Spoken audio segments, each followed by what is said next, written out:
been the staple and face of trios for so long. Yeah, absolutely. One thing that I wanted to note, though, when you were talking about the Kurumi circle and how it fares up against the Zai, is I don't see it being all that bad. I think that Zai in that situation can do quite a bit. As when you have a Kurumi on your team, you're looking to play inside that circle.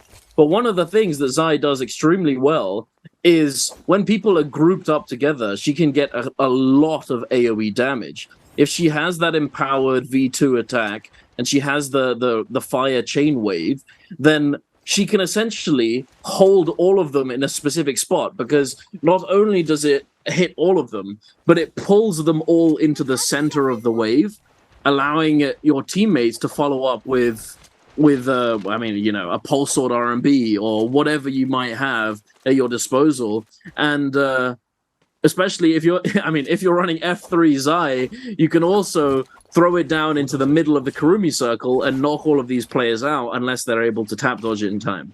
So I see it doing it all right.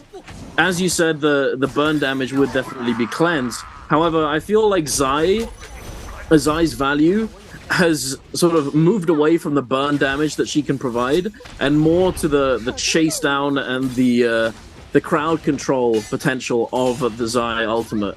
Ooh, beautifully done here. Wait, we have the zip. We have the... Wait, hold on. We didn't notice this. This is the old school siphon. Matari zipping Takeda. Did you see this? I didn't see it. Wolves running the Matari. We both missed it completely. Just completely clueless. We didn't see the Matari Takeda zipping. That's huge.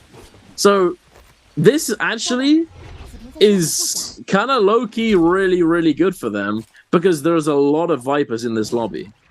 And it prevents that the big counterplay factor from Viper, where she just pops that V3 and negates Takeda for a certain amount, for the duration of the ultimate, preventing him from using any of his shoves. If Matari breaks line of sight, then she can just ult, and then Takeda can just have fun. Just, you know, go have fun, bro. Go have fun. You know? But then, on the other hand, let's say Matari gets focused down by the Viper. If Takeda breaks line of sight for a moment, then he can use his shove from behind terrain and peel for the Matari for a moment, that sort of thing. So it definitely is actually a pretty good comp going into this final game. But we're going to have to see how it works out. But for the moment, we're heading on over to the Mines. JL fighting it out against EWG. EWG getting locked down by this Tessa ultimate, but they do have that Takeda ultimate online. They are able to peel for themselves. Neither team... Oh, there we go. The first takedown coming out onto TXJ. The port gets called for, and the Wu Chen is going to take them to safety. But OUG coming in out of nowhere. From the sands, they just pop their head up around the rock, say hello. Tessa sends out the fox. The Kitsune is ready with the charm and locks down JL. OUG, the third party from EWG. It's an absolute brawl at the moment. The V3 coming out from Jin Yu, and they're getting so much value. 3 kills now picked up. OUG trying to get as much as they can. The staff juggle onto Jay-Shi, onto that Kurumi, trying to lock them down. He's able to do so. In EWG, they're having a rough time recovering.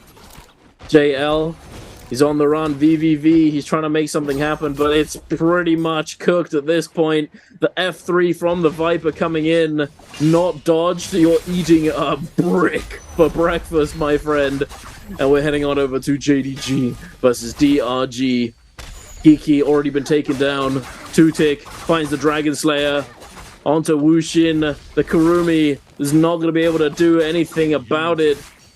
WFZ getting tech chased by this Dragon Slayer, by the spear. The bomb coming in, going wide. The whiff. It doesn't look like it's all that good for this Tessa, unfortunately, but he does have his ultimate. Gets the confirmation and dodges the Furin Blast as well. He gets his soul back, but it's not gonna matter. And JDG are gonna come out on top. Oof, the northern side Firefly is just so spicy over, so committal. These Fireflies on the side, there's not much you can do other than all in that situation. FPX going around. And this last day is what I was saying is very, very hectic. And if you're able to save, I would say, your Viper composition for this last day, you're going to have the best bet because you can avoid a lot of the dive bombs from the teams who are very desperate trying to make it past that bar. We're seeing that bar. We're seeing that desperation coming from FPX. DRG desperately trying to hold their grounds, hold that 5-point lead, but the top 12 is looking dicey right now. Only FPX is left. They need to find some kills. They know if they just play this wisely and safely, they can get across. Unfortunately to them, they're going to run into the macro gods themselves. GG is going to open up. They are going to get triple Tesla ult. No V3 to Viper's name, though. Water going to get faded out by the F, trying to come back and influence the fight for his teammates. Looking for the parry. He's not going to be able to get an overhold going down. Not going to get it. We're just getting cooked. Good job by LXM to not flinch under pressure, to stare him down. Now FPX against the ropes. Can his teammate get out of here? Do we have a second life, or is it cooked for us? And it looks like we're going to be eliminated, and the top 12 is going to be solidified. DRG is able to fade their competition. FPX unlucky, not going to be able to make it through, surprisingly enough, with the other Titan XCG for this third bi-weekly. But we still got 32 people alive in this lobby. Still a lot of Naraka to be played in this round, but Vipers are running wild. We got OUG's SS on the Tesla, getting dove on by the Wolves. Tesla ult is going to come out. He gets a nice two-piece from it. He is getting poked in the back. He is going to go back on to the ballista. This team is going to have a rude awakening as the shots are coming down. Kablowy, non-stop action. They're desperately trying to get onto him, but Wolves, Matari, not able to get there in time, is going to get blown up, but a third party is coming out. JL coming back with a vengeance. They reset with blue armor and white armor. They lost initially here in mind, and they will have their vengeance onto OUG. JJH Dinosaurs within this lobby running the Transformers versus JDG on the Vipercom. Godley been playing Monk all day, can't get it going, is gonna get put down by Monk's Bane. The crossbow lit up in the knees. My man's old knees, the old Monk. We can't handle it. We are gonna get taken down. JDG looking real rich, transitioning into this mid game. Yang is coming up, and so many teams actually inside the zone, rotating in a little bit late. This bottom right of the map, the mine, just a graveyard for so many hopes and dreams for this trios finals. Unfortunately for FPX, they aren't able to make it in the top left. They did get taken down, but first Yang is going to come up. Are we going to get some Viper action in Yang? It looks like TE is posturing to go win with the purple weapon on their Yodo. They're looking pretty juiced for this Yang fight. Is anyone going to step up to the plate and try to take this fight? It's looking rough. I don't know if I want to go to, but GG, also the macro gods on this Siphon. Give me a good VOD to watch. Give me a good fight. Get in there, GG or KL. I'll take either one of you. Let's see some more Cannonball versus Siphon.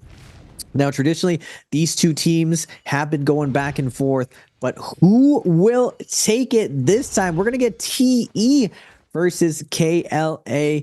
Great fight. Gonna go down. Is it a Cannonball though on the other side? I can't really tell. It looks like it. We're gonna get a nice grapple to this guy. It looks like Zipping is gonna be diving on to Leo on the outside, trying to stay alive with the fan. It does look like we're gonna get a Cannonball matchup. KLA looking to execute on to the Feria initially. The Takeda QGG diving the Takeda, the Feria immediately, but immediately pushed off. Temmie is going to go down, isolating that Feria pressure. Yushan is trying to push him out of it. QGG is going to make his way back to the Temmie ult. Temmie doing a ton of work onto the Feria, but good job by Leo on the Feria to peel off that pressure. It's looking even right now. It's anyone's game. Yushan taking a ton of damage. Yodo as well is going to activate. A little bit of a delayed execution from DE, but is delayed good and ready. They waited. They slow cook. KLA leading their Takeda into a false sense of security. He's put into the boiler, slowly getting nice and juiced up. And it looks like TE is going to be taking this. Ooh, focus line being revealed. Unlosable neutral, blistering edge as well. KLA realizing what they're up against. TE just scaled to the moon right now with the Jades. 17S, last man standing, trying his best with the staff to make something happen, but the focus slide is going to take his knees out for them, and TE is going to take this first realm of Yang. Very nicely done from TE, just showing the prowess of the cannonball composition. You know, we talked about how the Transformers have just sort of fallen out of meta, and it feels like they're just the dinosaurs that we just don't see anymore. They've gone extinct, and we occasionally see a lizard every now and then. But I think it's largely to do with the cannonball, because it kind of functions. The lizard, it functions in a very similar way to Transformers. You know how it's not obviously not the same, but it like.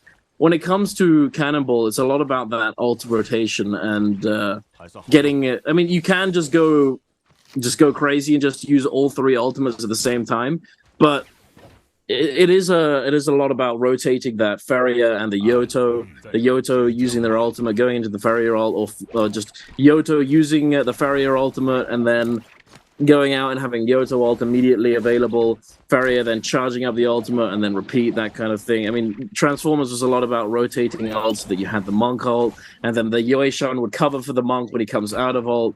But it's just like the Cannonball just kind of slightly just does it better, you know? It kind of just does it better.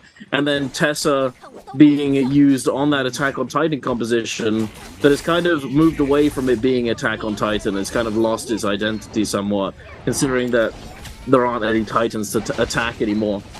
Speaking of, we have TE Han popping that Yoto ultimate, trying to get some value here, but JDG doing a good job of avoiding it almost entirely. Han, pretty low HP. Looks as though 2-Tick's going to come in, get that Tessa ultimate. ZDI to take him down. LYD as well, going to go down shortly after. And JDG picking up these eliminations, getting those Soul Blooms. Very nicely done from them. I beg to differ, Duncan. I saw 2 Titans just get attacked right there. Immediately, Feria gets executed, and then I saw 2 Titans go down. It looks like Attack on Titan still alive in 2024.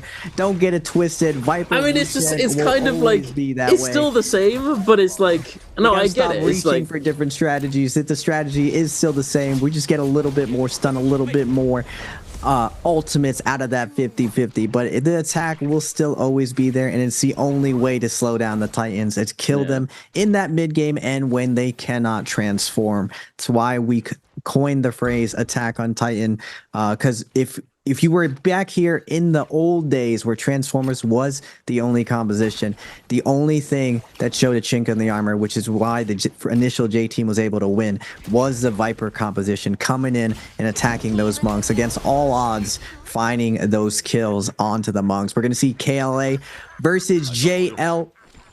Tesla ult is going to be invested, but JL is going to back off. They don't want the smoke. They're going to retreat into all this kiting, but nice grapple coming out from QGG. Shove is going to come out. V3 is going to be invested. We got to hold our ground versus, and Zipping immediately gets deleted for leading the charge. Unfortunately for her, not able to get peeled from her Takeda because of that AoE silence. And now JL activating and catching that overextension, playing a game of cat and mouse. The mouse looking a little bit mousy, but actually a lion waiting there to eat your house cat. House cat beating KLA. Unlucky to them. Good job by JL. And the parry is going to come out again. Another cat and mouse play. VVV pretending he was vulnerable, getting that big parry stab CXZ in a 1v3 situation. Temiel's going to be invested. Can he find the clutch like his former teammate? You can do one overhold. That's how it starts. First hit's going to go down, but Fong is going to deny the play with the grapple parry. JL letting everyone know this is how they do it. Still the champs, just a new name. Indeed, JL doing God's work here. And yeah, I mean they have two of the three champs from TE from that J Cup team.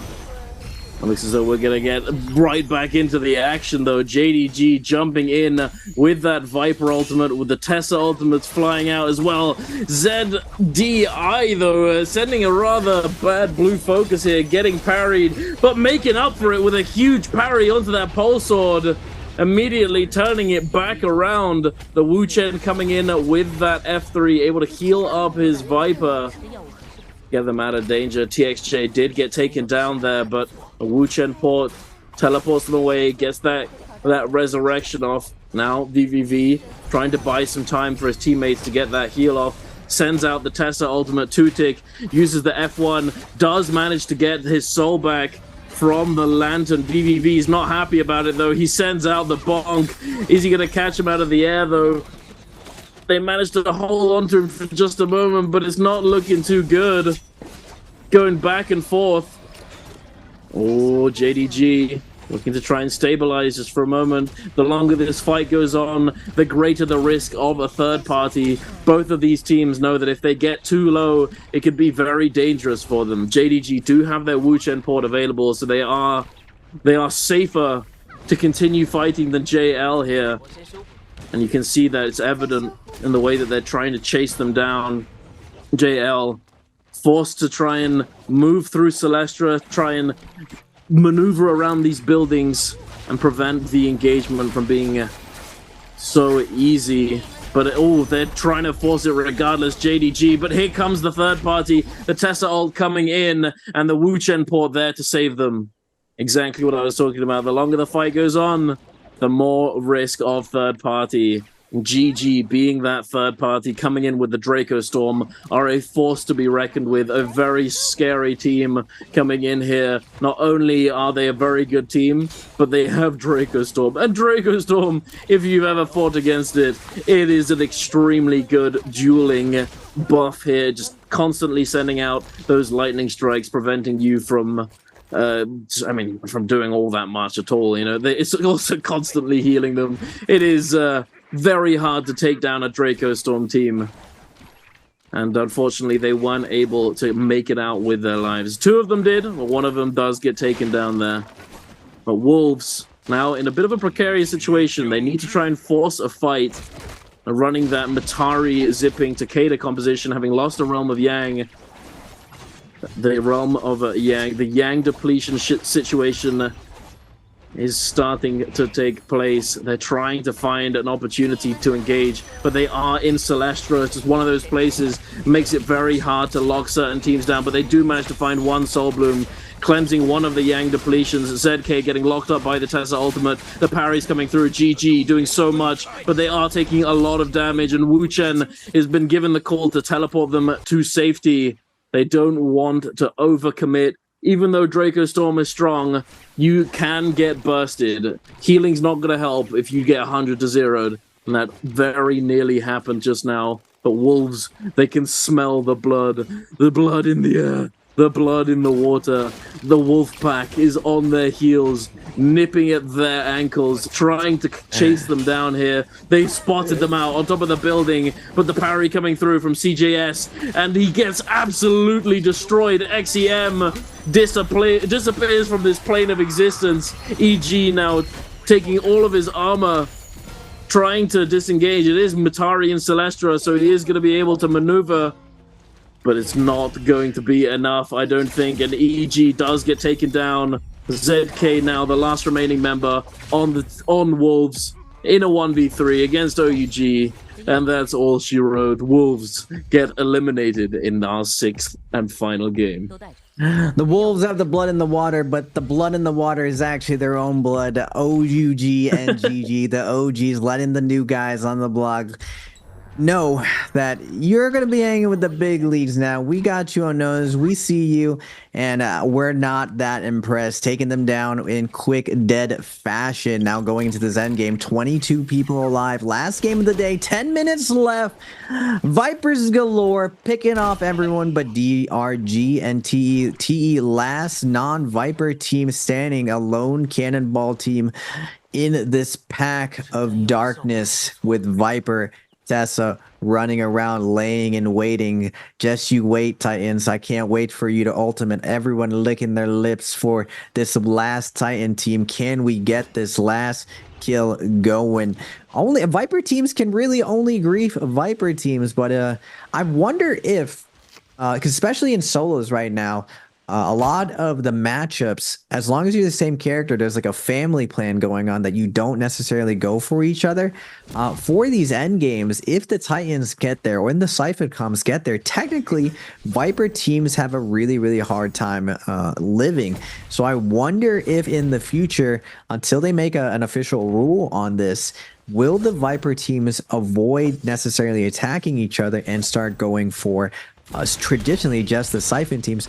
Because technically the Siphon teams don't like going for each other, at least in a raw battle, because they will get picked off the second they commit. It's really those Yang depletion situations that open up scenarios that teams start trying to actually go for each other. Now, until that point, we usually need range to force out cooldowns, force out ultimates, and we saw the cannon shots coming out from EWG, pressuring Alliance to bob, weave, get out of there, and they're retreating into that nice hot breath of Moonbane, that nice smelliness, getting away from all of this hot action of these super scaled Takedas, these Sand Siphon teams. When you're running into that just twin shot purple, it's just not worth it. We'd rather just get hit by Moonbanes. But unfortunately for them, OUG, known for their Bane surfing, follows them in and finds Alliance struggling to get through this Moonbane. Nice pick off coming out from OUG. The most consistent team, the most dominant team, and the current dominant team this weekly during the qualifiers. They won the first week. They got second the second week. Arguably, they tied. I'm gonna say it came down to literally the last kill, so I'm gonna go with the tie, even though WBG does take it. Where's WBG this week though? Not here. OUG still showing up to work, still clocking in, still popping the number, still holding up rank 1, letting everyone know that they're going nowhere. Everyone adjusted to them, but now they just adjust to everyone, and they're coming in hot, looking spicy for this last weekly. Now going into this last leg, everyone slowing down.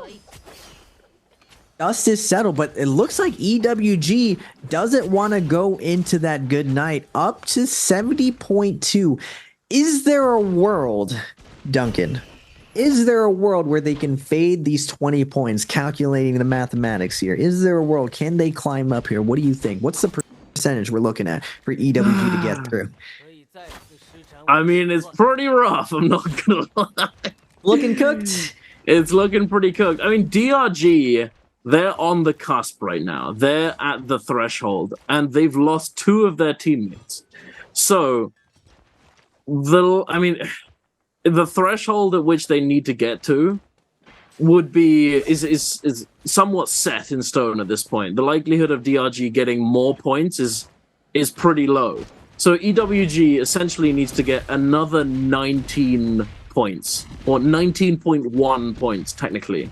So if they were to 22 eliminate people alive, I see 19 kills. 22 minus 3 is 19. We just need to get every kill in the lobby, Duncan. I mean, yeah, they would have to get the majority of those. We gotta believe, Duncan. We gotta believe. I mean, I do believe. I am always one to believe, but it is gonna be rough. It's gonna be hard to actually pull off, unless they just... I don't know, man. I don't know if it's really feasible. You know, like, yeah, I'm all about that copium. You know me. You know, advocating for Taka. You know, I'm all about that copium and hopium.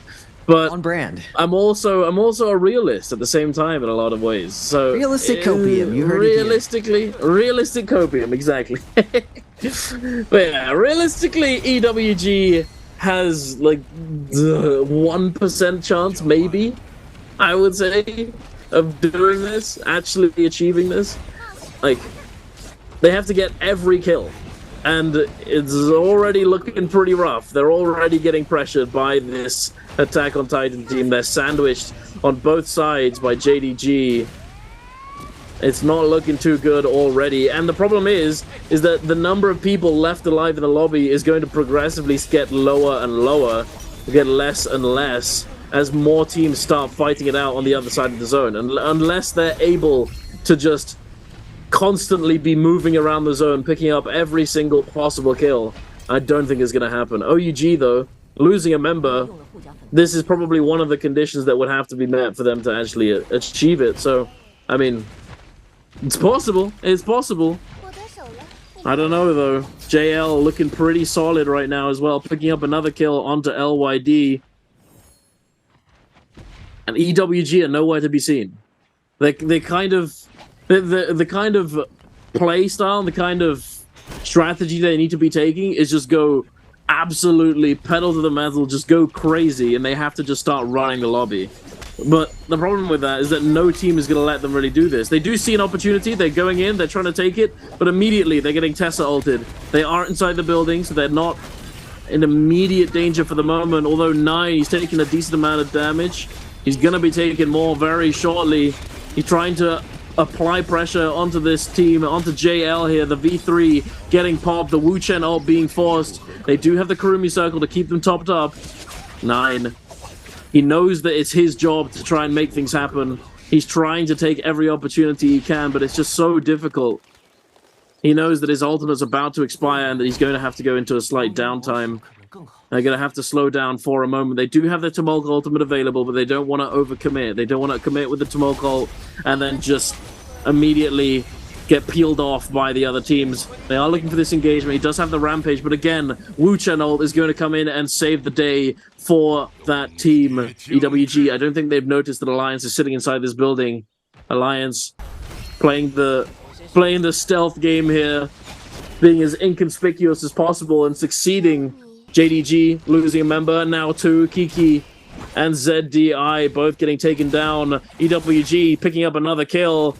It's starting to look decent, but again, they've only managed to pick up 1 or 2 kills since we started talking about it. Now 3.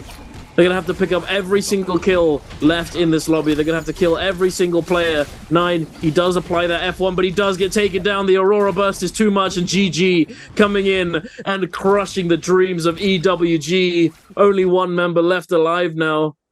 No ultimate available just yet either, and Alliance are lurking on the bodies. It's not safe to res. He's forced to get out of the building, maybe buy a little bit more time, but I doubt that Alliance are going to exit this building. They know that if they leave, they're going to be in the line of fire. They know that they're going to be in the line of sight of GG, who are just trying to kill every single player left alive. 14 now, locked up by the Tessa ultimate. The parry coming through as well, taking a lot of damage, and he's brought on the attention of LXM, and there it is! He does get taken down, and unfortunately, EWG, it was a solid game. 8 eliminations, but it's just not enough, my friends, and GG now setting up to win this lobby, with OUG and JDG already back in the lobby, back in spectator. GG have the opportunity to take the MVP here. They're getting they've gotten quite a few kills, 10 eliminations, and there it is, 11. Alliance Bow eating a meteorite to the face. And it looks as though it's cooked, Raven. GG just running the lobby. And you're seeing exactly why GG is known for their end game prowess. Their target selection there, finding the right time. EWG is not able to find the kills that they need to. They invest all their ultimates and do not get any more ultimates because they don't get a kill for that Soul Bloom. But GG, on the other hand, we're just rolling through the lobby with LXM, finding more and more kills, and just like that, GG has been absolutely crushing it today. Is that 3 MVPs?